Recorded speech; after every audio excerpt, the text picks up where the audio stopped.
थोड़े से उबले हुए आलू लेकर आज हम बनाएंगे आलूओं की ऐसी रेसिपी जो बहुत ही ज़्यादा मज़े की लगती है। और सर्दियों के जो मौसम है ना, उसमें तो मज़ा ही आ जाता है इसको खाने में और बनाने में। तो जनाब जी, रेसिपी को स्टार्ट करते हैं। बिस्मिल्लाह रहमान रहीम। कैसे हैं आप सब? उम्मीद है आप सब ठीक होंगे। यहाँ पर हमने आलू लेकर उसको छील लिया था। छीलने के बाद उसको बॉईल कर लिया। बॉईल करने के बाद अब हम इसे करेंगे मैश। बहुत अच्छे तरीके से मैश कीजिएगा, इस तरीके से कि कोई भी आलू के जो मोटा मोटे चंक्स होते हैं ना, वो ना रहे, बिल्कुल बारीक आलू मैश हो जाए। बस इस तरीके से जब हम मैश कर लेंगे तो उसके बाद अब हम इसमें कुछ मसाले इसमें ऐड करेंगे। मसाले बहुत ही आसान हैं, जो कि हर घर में मौजूद होते हैं, लेकिन हम इस तरीके से बनाएंगे कि इसका जायका आप देखिएगा कितने मज़े का बनेगा। यहाँ हमने रेड चिली पाउडर 1 टीस्पून लिया। हाफ टी स्पून के करीब हल्दी ऐड कर दी और साथ ही 1 टीस्पून भर के भुना कुटा धनिया था हमारे पास, वो ऐड कर दिया। ये ऐड करने के बाद हाफ टी स्पून जीरा पाउडर ऐड किया और 1 टीस्पून सॉल्ट डाल दिया। अब हम इसमें डालेंगे हरा धनिया, जो कि तकरीबन मेरे पास 1/4 कप के करीब था।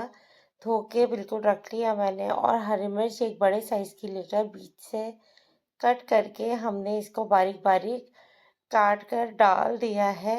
हरी मिर्चों का फ्लेवर इस रेसिपी में बहुत मज़े का आता है। और लेकिन ये हरी मिर्चें बहुत तेज़ नहीं है, हल्की हैं, इसलिए जो है मैं बीच के साथ ही इसको डाल रही हूँ।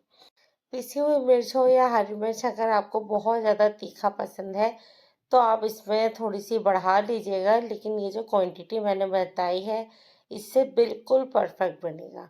अब हम इसे कर लेंगे मिक्स। इतने अच्छे तरीके से मिक्स करेंगे और जो गुठली इसमें रह गई होगी वो भी इंशाल्लाह ख़त्म हो जाएगी।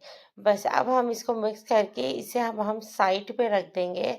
और साइड पे रखने के बाद आप देख लें, ये मसालों के साथ मिलकर कितने मज़े का लग रहा है। अब हम क्या करेंगे, जो नॉर्मल पेड़ा होता है आटे का, वो हमने लिया और लेने के बाद उसकी लोई बनाई इस तरीके से कि बीच से हमने थोड़ा मोटा रखा है और कॉर्नर्स इसके जो हैं वो हमने थोड़े से पतले कर दिए।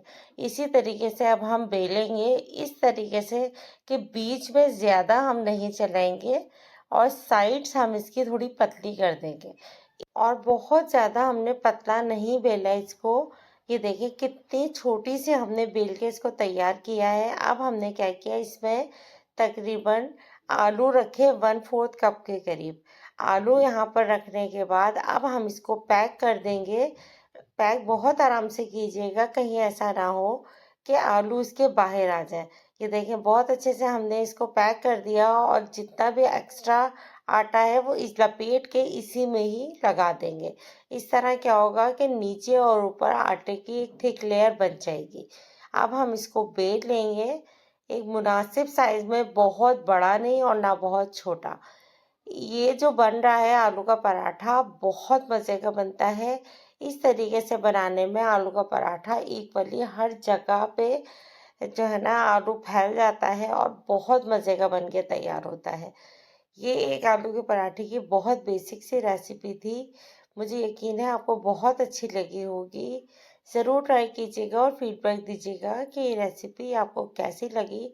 गरम तवे पे हमने ये रोटी बेल के डाल दी है। अगर आप चाहें तो इसको घी लगाए बगैर सेक कर इसको आलू भरी रोटी भी बना सकते हैं।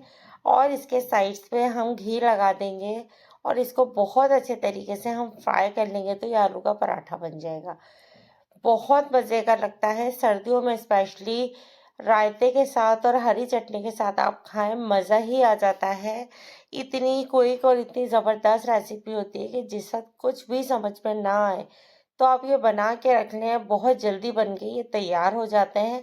डबल लेयर पराठे जितने आप 2 बनाएंगे उसमें ये 4 पराठे बन के तैयार हो जाते हैं। इतनी क्विक रेसिपी होती है। लेकिन इसके ख़ास टिप ये है कि जिस वक्त आप इसको बनाएं तो आप आटा जो है वो बिल्कुल ताज़ा गूंद के रखें और आटे को 10 मिनट के लिए ठहरा लें, ताकि आपका पराठा फटे नहीं कहीं से भी। ये देखें कितना ज़बरदस्त ये पराठा बनके तैयार हो गया है। मुझे यकीन है कि मेरी ये रेसिपी आपको बहुत पसंद आई होगी। अगर पसंद आए, सब्सक्राइब करना बिल्कुल भी नहीं भूलिएगा और बेल का बटन ज़रूर प्रेस कीजिएगा ताकि आने वाली तमाम मेरी रेसिपीज़ आप तक पहुंच जाएँ। लाइक, कमेंट करना भी बिल्कुल नहीं भूलिएगा। काफ़ी टाइम से बिल्कुल भी चैनल को आप लोगों ने सब्सक्राइब नहीं किया, तो ये ज़िद तोड़ दीजिएगा और सब्सक्राइब का बटन ज़रूर प्रेस कीजिएगा।